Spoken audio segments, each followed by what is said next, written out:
ஆன்மீகம் ஆனந்தம் சேனலுக்கு உங்களை அன்போடு வரவேற்கிறேன்.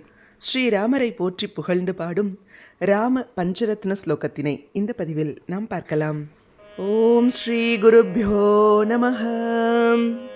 கஞ்சாத பத்ராய தலோச்சனாய கர்ணாவதம் சோஜ்வல குண்டலாய காருண்ய பாத்ராய சுவம்சஜாய நமோஸ்து ராமாய சலக்ஷ்மணாய வித்யுன்னிபாம்போதசுவிக்ரஹாய வித்யாதரை சம்ஸ்துத சத்குணாய வீராவதாராய விரோதிஹந்த்ரே நமோஸ்து ராமாய சலக்ஷ்மணாய संसक्त दिव्यायुधकार्मुकाय समुद्रगर्वापहरायुधाय सुग्रीवमित्राय सुरारिहन्त्रे नमोऽस्तु रामाय सलक्ष्मणाय पीताम्बरालङ्कृतमध्यकाय पितामहेन्द्रामरवन्दिताय पित्रे स्वभक्तस्य जनस्य मात्रे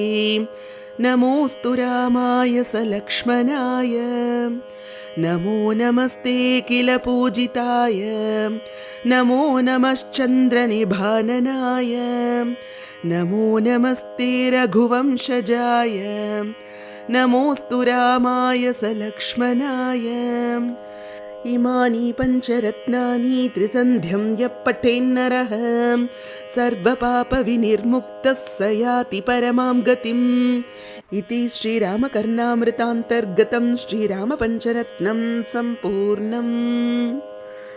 हरिः ओम श्रीगुरुभ्यो नमः. रामचंद्र भगवान की जय.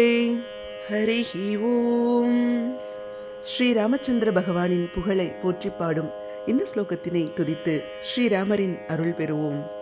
இது போன்ற ஸ்லோகங்களுக்கும் ஆன்மீக விஷயங்களுக்கும் மறக்காம நம்ம சேனலை சப்ஸ்கிரைப் பண்ணிக்கோங்க. நல்லதே நடக்கட்டும், நன்மையே பிறக்கட்டும். நன்றி, வணக்கம்.